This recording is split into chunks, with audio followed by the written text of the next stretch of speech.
Hello dear guys, welcome to my YouTube channel Rashid Anjum sir. आज हम लोग एक नया सा चैप्टर को स्टार्ट कर रहे हैं और वो चैप्टर है हमारा पॉलिनोमियल। और ये 9th क्लास का एक बहुत ही आसान सा चैप्टर है। इसमें आपको कुछ टर्म्स दिए हुए होंगे, उस बेसिक्स को पहले आप जान लेंगे, फिर हमें कुछ कुछ चीज़ों को आगे समझना है कि पॉलिनोमियल का जीरोज़ क्या होगा, रिमाइंडर थ्योरम क्या होगा, फैक्टर थ्योरम क्या होगा। अगर इन सारी चीज़ों को हम कवर कर लेते हैं तो ये हमारा पॉलिनोमियल हो जाएगा द एंड। लेकिन मैं आपको बताऊं कि एनसीईआरटी में खास कर करके इसी पॉलिनोमियल चैप्टर में एक और टर्म को जोड़ रखा है जो है फैक्टराइजेशन, और फैक्टराइजेशन को भी हमें यहीं से कवर करना है। तो इसीलिए हम लोग थोड़ा सा ये चैप्टर तो आपको लंबा दिखेगा बट उतना भी ज़्यादा नहीं है। हम लोग छोटे छोटे टॉपिक को, छोटे छोटे पॉइंट को कवर कर करके अपने इस चैप्टर को कंप्लीट कर लेंगे। ध्यान देना, ये टर्म 2 में पूछा जाने वाला एक आपका चैप्टर है और जिसके मार्क्स आपको काफ़ी अच्छे एग्जाम में आने वाले हैं अगर आप बहुत अच्छे से प्रिपेयर करते हैं तो। और ये एकदम इजी सा चैप्टर है बेटा। अगर तुम सच मानो ना कि अगर अच्छे से कोई तुम प्रैक्टिस कर लेते हो ना इसके क्वेश्चन, तो यही पॉलिनोमियल एक ऐसा चैप्टर है जहां से कोई भी क्वेश्चन आता है तो आप बड़े आसानी से कर लेते हो। चलो तो हम लोग शुरुआत कर लेते हैं, लेकिन मैं उससे पहले बता दूं, अगर तुम लोग नोट्स तैयार करना चाहते हो तो हम जो जो चीज़ पढ़ाते हैं उसको जाकर करके आप तैयार कर सकते हैं, वीडियो को पॉज कर करके। और नहीं, अगर आप मेरे साथ साथ नहीं लिखना चाहते हैं तो डिस्क्रिप्शन बॉक्स में उसका लिंक दिया हुआ रहता है। हर एक लेक्चर का, मैं जो भी लेक्चर पढ़ाता हूं उस लेक्चर का लिंक डिस्क्रिप्शन बॉक्स में दिया हुआ रहता है। आप जाओ वहां से और आपको टेलीग्राम चैनल पे वो लिंक लेकर के जाएगा। वहां से आप पीडीएफ डाउनलोड करो, आप उसकी प्रिंट वगैरह करा लो, या फिर अगर तुम्हें प्रिंट वगैरह नहीं कराना है तो तुम उसको देख कर करके अपने नोटबुक में नोट कर लो। ठीक है, तो चलो हम लोग स्टार्ट करते हैं। पहले कुछ छोटी छोटी चीजों को हमें पढ़ना पड़ेगा। यहां पे आप ध्यान दो कि एक्सरसाइज 2.1 है और इस एक्सरसाइज 2.1 को करने के लिए हमें क्या क्या चीज आना चाहिए, हम क्या क्या चीज अगर जानेंगे तो ये एक्सरसाइज 2.1 कर लेंगे तो वही चीज हम सीखने वाले हैं। तो थोड़ा सा हम लोग बेसिक से चलते हैं, ध्यान देना। सबसे पहले हम चलते हैं यहाँ पे, जानते हैं कि कांस्टेंट क्या होता है। तो कांस्टेंट के बारे में मैं आपको बताऊं कि जिसकी न्यूमेरिकल वैल्यू फिक्स्ड हो, यानी कि फिक्स्ड न्यूमेरिकल वैल्यू भैया, जिसकी न्यूमेरिकल वैल्यू फिक्स्ड है वो कहलाएगा कांस्टेंट। अच्छा, यहाँ पे देखो, इसका अगर मैं एग्जांपल लिखूं तो ये हो गया 5, 7, -2, 3/5, √7 और पाई एक्सेट्रा। ये सभी के सभी हमारे फिक्स्ड न्यूमेरिकल वैल्यू। 5 बोले तो 5, बस 5, ना ही 6 कह सकते ना ही 4 कह सकते, ये न्यूमेरिकल वैल्यू फिक्स्ड है। अच्छा, उसी तरीके से कोई भी नंबर आप उठा लो, वही बात होने वाला है। तो यहाँ पे तुम ये कह सकते हो कि ऑल रियल नंबर्स, जितने भी रियल नंबर्स हैं वो सभी के सभी आपके कांस्टेंट होंगे। बस जहां भी नंबर दिख जाए ना तो तुम डायरेक्टली कह देना कि ये तो कांस्टेंट है। अच्छा, कांस्टेंट के बाद आपको थोड़ा सा समझ लेना है वेरिएबल के बारे में कि वेरिएबल क्या होता है। वैसे देखो, पहले से तुम जान रहे होगे, लेकिन इस वाले एक्सरसाइज को करने के लिए हमें बेसिक से उठना पड़ता है। और एक वक्त ऐसा आता है जब हम एकदम से टॉप लेवल पे काम कर रहे होते हैं और अच्छे अच्छे क्वेश्चन बना रहे होते हैं, लेकिन जिन बच्चों को अगर बेसिक नहीं आता तो बेसिक तो बताना पड़ेगा। चलो, ये वेरिएबल क्या होता है, तो जिसकी न्यूमेरिकल वैल्यू फिक्स्ड नहीं होती है, तो हम यहाँ पे लिख देते हैं कि numerical value is not fixed. जहां पे न्यूमेरिकल वैल्यू फिक्स नहीं होगा, एग्जाम्पल ले लेते हैं हम, ABCD, देखो XYZ तक तुम चले जाना, ये सभी के सभी आपके वेरिएबल कहलाएंगे। इसलिए क्योंकि इनकी वैल्यू फिक्स नहीं होती है। कभी कभी आप देखोगे कि क्वेश्चन सॉल्व कर रहे हो तो x का वैल्यू कभी 7 आ जाता है, x का वैल्यू कभी -2 आ जाता है, x का वैल्यू कभी कभी 0 भी आ जाता है, x का वैल्यू कभी कभी फ्रैक्शन में भी आ जाता है। तो ये सब जो वैल्यूज आ रहे हैं ये x का ही वैल्यू है, तो x की वैल्यू तो हर जगह चेंज हो रही है। तो इसीलिए वेरिएबल जो है वो आपका देख लो ना, यहाँ पे आपके टर्म से ही पता चल जाएगा कि वेरिएबल जो है ना एक वैरी वर्ड से बना है, और वैरी का मीनिंग ही होता है टू चेंज, यानी कि जिसकी वैल्यू चेंज करती रहे उसे हम लोग बोलेंगे वेरिएबल। क्लियर है? अरे क्लियर है? चलो ठीक है। अब कांस्टेंट वेरिएबल के बाद में हमें एक जो नेक्स्ट टॉपिक जानना है वो जानना है आपको टर्म, ठीक है। अब ये टर्म होता क्या है, तो टर्म के बारे में समझ लो। आप कांस्टेंट जान रहे हैं, आप वेरिएबल जान रहे हैं, और इस कांस्टेंट और वेरिएबल का कॉम्बिनेशन अगर हम कंबाइन कर देते हैं कांस्टेंट एंड वेरिएबल को, लेकिन किस चीज से, तो देखो मैथ्स में 4 ऑपरेशन होते हैं। मैथमेटिकल ऑपरेशन मैं तुम्हें बता देता हूं बच्चों, यहां पे साइड में मैथमेटिकल ऑपरेशन देखो। अब ये जो मैथमेटिकल ऑपरेशंस है ना, अब तुम चौंक मत जाना कि मैथ में पूरी की पूरी ऑपरेशन की जा रही है, तो हाँ आपके मैथ में भी ऑपरेशन होता है, और वो भी 4 ऑपरेशंस होते हैं। वो देखो कौन कौन से, तो सबसे पहला है हो गया बेटा आपका एडिशन, ठीक है, और दूसरा है सब्सट्रैक्शन, ठीक है, सब्सट्रैक्शन। और फिर आप आगे, अब तो तुम लोग खुद जान गए, तब सर अगला होगा मल्टीप्लिकेशन, और मेरे लिखने से पहले ही आपके दिमाग में चल रहा है इससे अगला क्या होगा, तो आप कहोगे कि अगला हो जाएगा डिवीजन। तो एग्जैक्टली यही आप तो पहले से जान रहे थे, एडिशन, सब्सट्रैक्शन, मल्टीप्लिकेशन, डिवीजन, ये सब का सब तुम पहले से जान रहे हो, लेकिन यहां पे आपको ये नहीं पता था कि इसी को बोलेंगे मैथमेटिकल ऑपरेशन। तो अब यहां पे ध्यान दो, टर्म का हम डेफिनेशन लिख रहे हैं कि combination of constant and variable, constant and variable bye multiplication and division operation. देखो बात बस इतनी सी है कि ये जो टर्म है ना, कॉम्बिनेशन होगा किसका, तो कांस्टेंट और वेरिएबल का। किससे, तो मल्टीप्लिकेशन से और डिवीजन से, यानी कांस्टेंट एंड वेरिएबल को कंबाइन कर दो। किससे भाई, तो मल्टीप्लिकेशन और डिवीजन से। जैसे कि देखो यहां पे हम एक एग्जांपल ले रहे हैं, 5x हो गया, तो आप कहोगे ये तो वेरिएबल है, ये हमारा कांस्टेंट है, कांस्टेंट एंड वेरिएबल यहाँ पे कोई साइन नहीं है, तो मल्टीप्लिकेशन से कंबाइन हुआ। एग्जैक्टली तो आप कहेंगे कि ये 5x हमारा एक टर्म हो गया। अच्छा, यहाँ पे तुम हमें बताना कि -3xyz, बताओ भाई ये हमारा टर्म है या नहीं, तो बिल्कुल है, क्योंकि ये सभी के सभी हमारे वेरिएबल हो गए और ये -3 कांस्टेंट हो गया, तो ये भी आपका टर्म होगा। तो ध्यान देना, मैं आपसे एक सवाल कर रहा हूँ और इस सवाल का जवाब तुम्हें देना है, हाँ तुम्हें देनी है, और वो क्या है कि आपको बताना है कि ये x एक टर्म है या नहीं है। सोचो x कोई टर्म है या वो टर्म नहीं है, तो तुम्हारे ध्यान में जाएगा यहाँ तो केवल और केवल वेरिएबल है सर, यहाँ तो कांस्टेंट है ही नहीं, तो हम कैसे बोलेंगे कि ये हमारा टर्म होगा। तो आपको दिख नहीं रहा है, यहाँ हम x को ऐसे लिख सकते हैं 1 × x, 1 तो हर एक वेरिएबल में मल्टीप्लाई कर दो, उसकी कोई वैल्यू चेंज नहीं होगी। तो आप अब इसको कह सकते हो कि यहाँ वेरिएबल हो गया, यहाँ कांस्टेंट हो गया, इसका मतलब कि ये x आपका टर्म हुआ। अच्छा, अब दिमाग लगा करके बताना बेटा, ये 5 हमारा वेरिएबल, सॉरी 5 हमारा टर्म है या नहीं, आपको बताना है।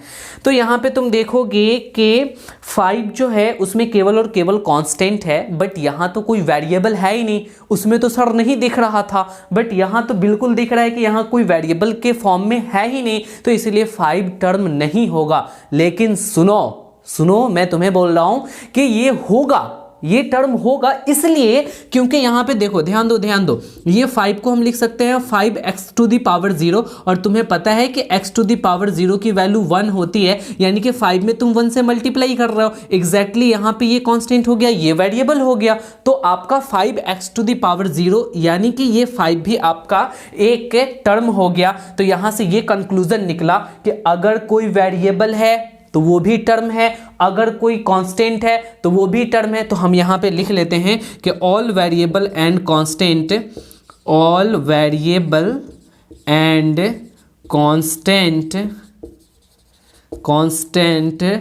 आर टर्म्स, ठीक है। हाँ भैया, तो हमने यहाँ पे कांस्टेंट समझा, वेरिएबल समझा, और उसके बाद हम आगे टर्म्स समझ चुके हैं। तो इन सभी चीज़ों को क्या करो कि आप फटाफट से इसको नोट डाउन करो, वीडियो पॉज कर करके और लिख लो। अब इसके आगे की जो कॉन्सेप्ट है वो हम आपको बता रहे हैं। चलो आप वीडियो पॉज करके लिख लो, मैं इसको इरेज कर रहा हूं, ठीक है।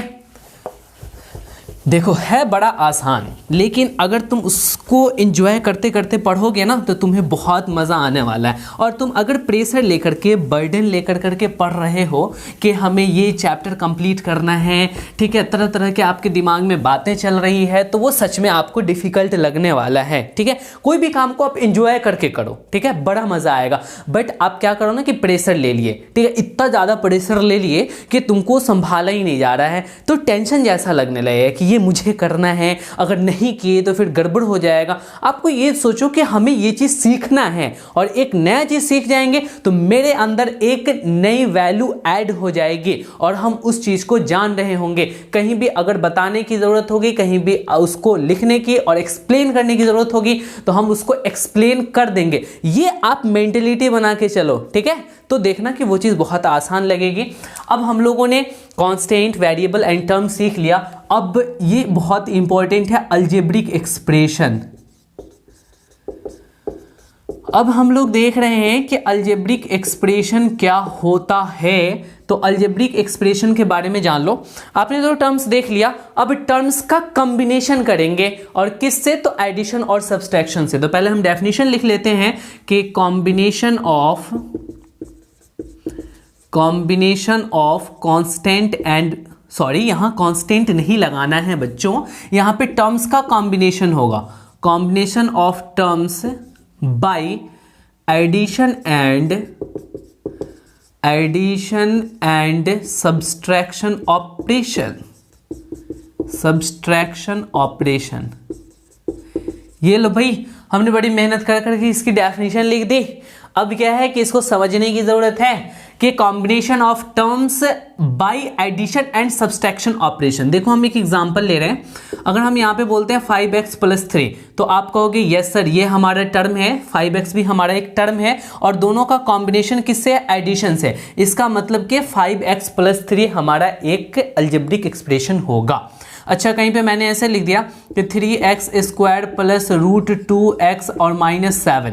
यहाँ पर भी तुम देखोगे कि एक टर्म हुआ, ये दूसरा टर्म हुआ और ये तीसरा टर्म हुआ। यहाँ पे प्लस साइन है, यहाँ पे माइनस साइन है, यानी कॉम्बिनेशन हो रहा है। और कॉम्बिनेशन किसके थ्रू हो रहा है, तो आपके प्लस और माइनस के थ्रू कॉम्बिनेशन हो रहा है टर्म्स का। तो ये हमारा अलजेब्रिक एक्सप्रेशन होगा। इसी तरीके से न जाने कितने सारे अलजेब्रिक एक्सप्रेशन आप अपने मन से भी लिख सकते हो। तो अलजेब्रिक एक्सप्रेशन क्लियर है।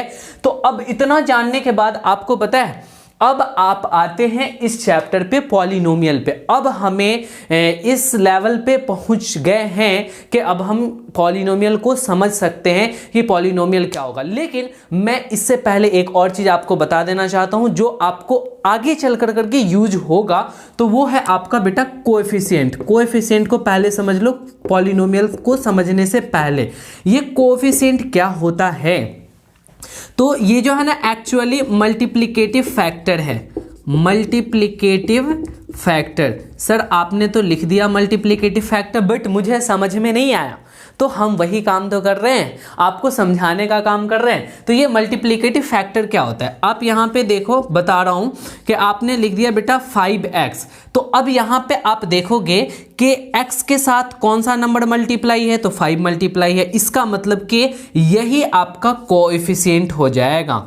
यानी आपको बस इतना सा ध्यान देना है कि कौन सा नंबर मल्टीप्लाई है, जो नंबर वेरिएबल के साथ मल्टीप्लाई होगा वही उसका कोएफिशिएंट कहलाएगा। अच्छा, कहीं पे मैंने ऐसे लिख दिया कि 3x² - x और +2। अब यहाँ पे मैं पूछ रहा हूं कि x का कोएफिशिएंट क्या है, तो x के साथ कौन सा नंबर मल्टीप्लाई है, बस दिमाग में ये दौड़ाओ तो तुम देखोगे कि x है और x के साथ यहाँ पे 1 लगा हुआ है, यानी लगा तो नहीं है, लेकिन मेरे को ये समझना है कि -1 यहाँ पे मल्टीप्लाई है। तो आप बोलोगे कि x का कोएफिशिएंट यहाँ पे -1 हो गया। अच्छा, अगर मैं ये सवाल कर दूं कि x² का कोएफिशिएंट क्या है, तो x² को कोएफिशिएंट आपको देखने के लिए देखो इसके साथ क्या मल्टीप्लाई है बेटा, तो 3 मल्टीप्लाई है। तो ये हो गया क्या, तो coefficient of coefficient of x square. अच्छा यहाँ पे आप देखो -1, तो -1 क्या हो जाएगा, तो -1 हो जाएगा कोएफिशिएंट ऑफ एक्स। एग्जैक्टली आपको बातें समझ में आ चुकी हैं कि हमें यहाँ पे कोएफिशिएंट कैसे देखा जाता है या फिर कोएफिशिएंट क्या होता है। अब कोएफिशिएंट समझने के बाद हमारा वो वक्त आ चुका है कि अब हम पॉलिनोमियल को समझ लें, और आपकी चैप्टर की कहानी यहीं से शुरू होती है। अभी तक तो बेसिक था, यहाँ तक बिल्कुल बेसिक था, यहाँ तक आप जो है वो केवल और केवल बस आगे जो यूज़ होने वाले टर्म है उन सारी चीज़ों को आपने सीखा है। अब यहाँ से सारी की सारी कॉन्सेप्ट क्लियर होंगी। तो चलो ध्यान से देखो, चलो इसको नोट डाउन करो, ठीक है। हम अब देखेंगे पॉलिनोमियल। आपके एक्सरसाइज में भी दिया होगा कि कौन पॉलिनोमियल है, कौन पॉलिनोमियल नहीं है, इसको आप बताओ। तो आप क्या करोगे, जब तक पॉलिनोमियल को नहीं जानोगे तब तक आप कैसे बताओगे। तो चलो हम लोग सीखते हैं कि पॉलिनोमियल क्या होता है। तो हम लोग सबसे पहले हेडिंग दे लेते हैं पॉलिनोमियल, ठीक है, पॉलिनोमियल। अब ये पॉलिनोमियल के बारे में देखना, सबसे पहले मैं इसकी डेफिनेशन लिख देता हूं, उसके बाद मैं आपको समझाता हूं। तो बड़े गौर से, बड़े ध्यान से आप यहां पर देखोगे कि N algebraic expression, an algebraic expression whose power of variable is a non-negative integers,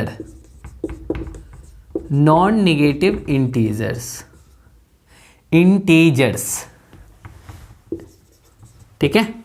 अब यहां पे आपको यह ध्यान देने की जरूरत है कि एक ऐसा अलजेब्रिक एक्सप्रेशन होना चाहिए, बस जस्ट जो मैंने बताया है पहले। अगर तुम अलजेब्रिक एक्सप्रेशन नहीं जान रहे होते तो मैं यहां बोलता कि एक ऐसा अलजेब्रिक एक्सप्रेशन होना चाहिए, तुम कहते कि वाओ ये तो हमें पता ही नहीं सर अलजेब्रिक एक्सप्रेशन होता है क्या। इसीलिए मैंने क्या किया कि पहले आपको बेसिक बता दिया।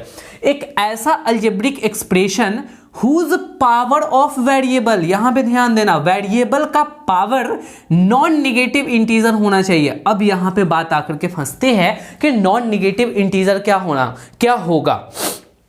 तो देखो नॉन निगेटिव इंटीजर के बारे में तुम ऐसे सोच सकते हो, हम तुमसे पहले बात कर लेते हैं कुछ। देखो आप ये कहोगे कि निगेटिव इंटीजर तो -1, -2, -3, -4 वगैरह वगैरह हो जाएगा। अगर आपको बात करनी है पॉजिटिव इंटीजर तो आप कहोगे कि +1, +2 यानी 1, 2, 3, 4, 5 वगैरह वगैरह आपका पॉजिटिव हो गया।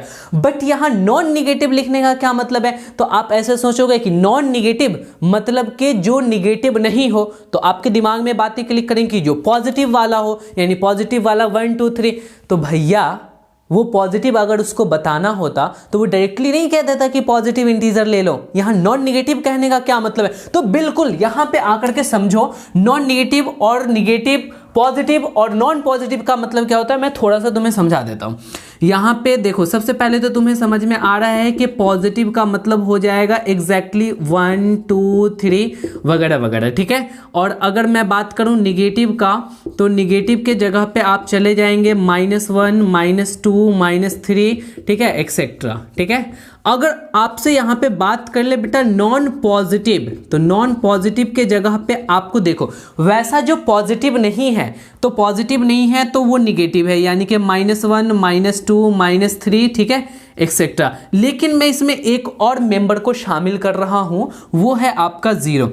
बताओ तो भैया 0 पॉजिटिव होता है कि निगेटिव, बताओ। तो तुम्हारे दिमाग में बात चल रही होंगी कि 0 ना ही पॉजिटिव होता ना ही निगेटिव होता, तो यहां पे क्या कहा कि नॉन पॉजिटिव होगा, यानी पॉजिटिव नहीं होगा तो पॉजिटिव तो 0 भी नहीं होगा, तो 0 इसमें शामिल करने के लिए नॉन पॉजिटिव बोला है। ठीक उसी तरीके से अगर हम यहां पे बोल दें कि नॉन निगेटिव हमें चाहिए, तो नॉन निगेटिव मतलब कि जो निगेटिव नहीं हो तो पॉजिटिव वाला हो, 1, 2, 3, 4 एक्सेट्रा, लेकिन इसमें हमें 0 को शामिल करना पड़ेगा। तो बस यही नॉन निगेटिव और नॉन पॉजिटिव में फर्क होता है। यहां कह रहा है नॉन निगेटिव इंटीजर होना चाहिए, जो निगेटिव नहीं हो, तो निगेटिव नहीं हो तो वो यही पॉजिटिव वाले होंगे, लेकिन 0 शामिल होगा। तो बेटा आप इसको एक और नाम से कह सकते हो, और वो नाम क्या हो सकता है, तो ये एग्जैक्टली होल नंबर है। तो आप यहां पे ये भी कह सकते हो कि ये होल नंबर होना चाहिए। नॉन निगेटिव इंटीजर मतलब होल नंबर होना चाहिए। क्या होल नंबर होना चाहिए, तो होल नंबर में आप ये कह सकते हो कि उसके वेरिएबल के पावर,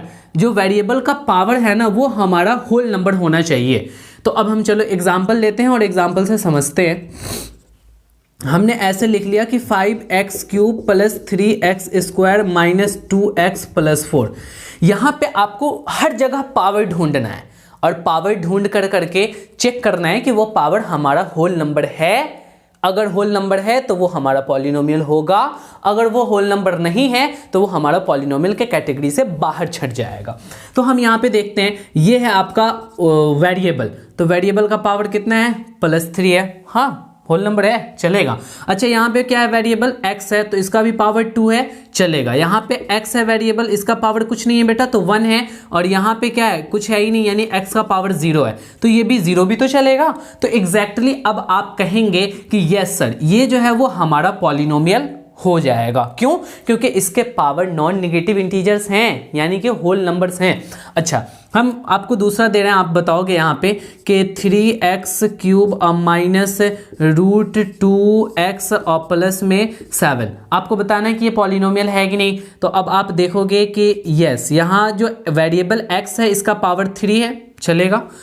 x का पावर 1 है, चलेगा, होल नंबर है, तो ये हमारा पॉलिनोमियल हो जाएगा। लेकिन यहाँ पे ध्यान दो, हमने कह दिया कि -3x स्क्वायर और प्लस नहीं, यहाँ पे क्यूब कर लेते हैं, प्लस में 4x टू दी पावर -2 और -8 डाल दिए, सॉरी +8 डाल दिए। अब बताओ कि ये हमारा पॉलिनोमियल होगा। तो आप कहोगे डायरेक्टली देख करके कि सर यहाँ जो वेरिएबल है इसका पावर तो 3 है, ये तो चल जाएगा, लेकिन यहाँ जो वेरिएबल x है इसका पावर निगेटिव है, तो निगेटिव क्या होल नंबर में आता है?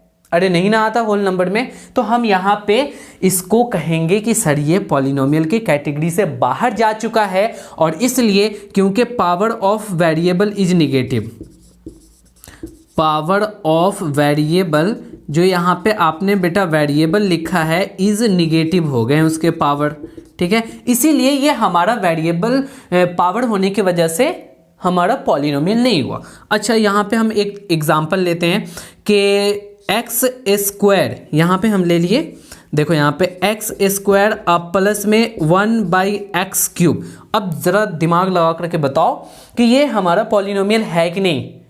तो भैया आप क्या देखते हो कि पावर जो है वो वेरिएबल का पॉजिटिव होना चाहिए। तो बच्चा ऐसे सोचेगा कि ये तो वेरिएबल x है, इसका पावर 2 है, बहुत अच्छा। यहाँ भी वेरिएबल x है, पावर 3 है, बहुत अच्छा। लेकिन आपको एक बात ध्यान रखना है कि जो वेरिएबल हैं वो हमारे नीचे नहीं होने चाहिए, हमें वेरिएबल को पहले ऊपर ले जाना पड़ेगा। तो अब आप इसको ऐसे कर करके लिख सकते हो, बिल्कुल ऐसे करके लिख सकते हो कि x स्क्वायर और प्लस में ये 1/x क्यूब है, तो आप इसको x टू दी पावर -3 लिख सकते हो। अब देखो आपने इसको इसमें कन्वर्ट कर लिया, जैसे ही आपने इसको इसमें कन्वर्ट किया तो यहाँ पे पावर निगेटिव हो गए, तो अब आप कहोगे कि ये हमारा वेरिएबल नहीं, यानी कि ये हमारा पॉलिनोमियल नहीं है। अच्छा, यहाँ पे आप रीज़न लिख सकते हो कि because x 1/x cube is equals to x to the power -3 होगा, इसीलिए ये हमारा पॉलिनोमियल नहीं होगा। आपके क्वेश्चन में दे देगा,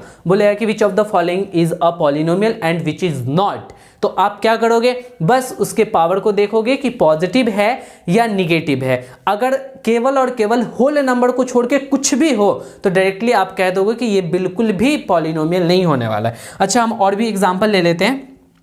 यहाँ पे हमने इस तरीके से ले लिया बेटा कि 4y क्यूब और -3/2x टू दी पावर 1/2 और -7। अब यहाँ पे आप देखोगे कि ये जो वेरिएबल है इस वेरिएबल का पावर 3 है, बहुत बढ़िया, बट यहाँ पे x जो है उसकी पावर 1/2 है, और 1/2 कभी भी होल नंबर नहीं होता। तो जब ये होल नंबर नहीं होता है तो ये पॉलिनोमियल के कैटेगरी से बाहर हो गया। तो आपको पॉलिनोमियल से बाहर करना, पॉलिनोमियल में शामिल करना अब बहुत अच्छे तरीके से आ चुका है। और भी हम एग्जांपल ले लेते हैं, क्योंकि कई तरीके से आपसे एग्जांपल पूछ सकता है वो। अब हम यहाँ पे ले लेते हैं कि 17x क्यूब -5√x प्लस में 3। बताओ बच्चों, ये हमारा पॉलिनोमियल होगा या नहीं होगा। तो बस आपका काम क्या है कि वेरिएबल ढूंढो, वेरिएबल का पावर देखो, होल नंबर है या नहीं, होल नंबर है तो पॉलिनोमियल, वरना पॉलिनोमियल नहीं। आप कहोगे कि यहाँ पे तो वेरिएबल का x टू दी पावर 3 है, बट यहाँ गड़बड़ हो गई बातें। यहाँ जो x है वो रूट के अंदर है, और आपको पता होना चाहिए कि रूट अंडर x को आप कैसे लिखते हो, x टू द पावर 1/2 लिखते हो। यानी अगर रूट को मैं हटाया तो यहाँ पे 1/2 पावर हो जाएगा, और जब 1/2 पावर हो जाएगा तो बिल्कुल और बिल्कुल ये हमारा पॉलिनोमियल नहीं होगा। यानी हमें यहाँ कई तरह की सिचुएशन और कई तरह के केसेस दिखने को मिले।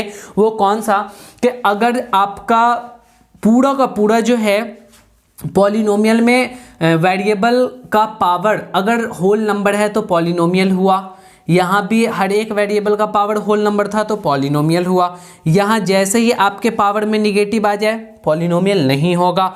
यहाँ जैसे ही आपका वेरिएबल नीचे लिखा हुआ है और उसकी पावर पॉजिटिव है, ऊपर जाकर के निगेटिव बनेगा तो ये वाला भी पॉलिनोमियल के कैटेगरी में नहीं होगा। अगर पावर फ्रैक्शन में है तब भी नहीं होगा। यहाँ भी देखो फ्रैक्शन में है तब भी नहीं हुआ। एग्जैक्टली समझ में आ रहा है ना बात। तो आप यहाँ से कैटेगराइज कर सकते हैं कि कौन पॉलिनोमियल है और कौन पॉलिनोमियल नहीं है। ये बहुत इंपॉर्टेंट था आपको जानना। अच्छा, अब इसके बाद आपको पूरा और पूरा केवल टाइप्स ऑफ पॉलिनोमियल देखना है, और जैसे ही आप टाइप्स ऑफ पॉलिनोमियल देखेंगे आपका इंट्रोडक्शन जो है वो 2.1 का एंड हो जाएगा। तो टाइप्स ऑफ पॉलिनोमियल को हम सेकेंड लेक्चर में लेकर के आएंगे। ठीक है, आज की कहानी यहीं तक है। अगर हमारी वीडियो आपको अच्छी लगी और आपको सच में समझ में आया तो आपसे रिक्वेस्ट है कि प्लीज़ लाइक बटन को प्रेस करो, अपने फ्रेंड्स के साथ शेयर करो, और चैनल को सब्सक्राइब नहीं किया तो प्लीज़ सब्सक्राइब कर देना भाई, क्योंकि बहुत मेहनत से हम आपके लिए कंटेंट तैयार करते हैं और आपके साथ लेक्चर के फॉर्म में डिलीवर करते हैं। और हमारी कोशिश ये होती है कि आप कम मेहनत में ज़्यादा चीज़ों को कैसे गेन करें, वो पूरी की पूरी कोशिश में हम लगे रहते हैं। जैसे देखो कि अपने हैंड रिटन नोट्स को आपके डिस्क्रिप्शन बॉक्स में डालते हैं, वो सारा चीज़ हम तैयार कर करके देते हैं। आपको केवल मेहनत करना है और मेहनत कर कर करके ऐसे पढ़ाई करनी है, ऐसे छोटी छोटी चीज़ों को जानना है कि आप जान कर करके कभी भी लाइफ में जो चैप्टर आपने पढ़ लिया उसमें दिक्कत नहीं होना चाहिए। ऐसा अपना पोजीशन बना लो। ठीक है, और एकदम से कंपटीशन रखो कि हाँ मुझे सीखना है। देखो तुम्हारा काम क्या है, मैं अगर बताऊं तो तुम्हारा काम क्या है, केवल और केवल पढ़ना। ठीक है, या फिर तुम पढ़ाई के अलावा कुछ और काम करते हो, बट पढ़ाई में तो टाइम देते हो ना। तो जब पढ़ाई में टाइम देते हो तो मैं क्यों ना बहुत अच्छे से सीख लूं। तो ये चीज़ ध्यान में रख कर करके आपको पढ़ाई करनी है। बाकी बातें अब नेक्स्ट लेक्चर में होगी। आज की क्लास यहीं तक। Okay, bye, good night.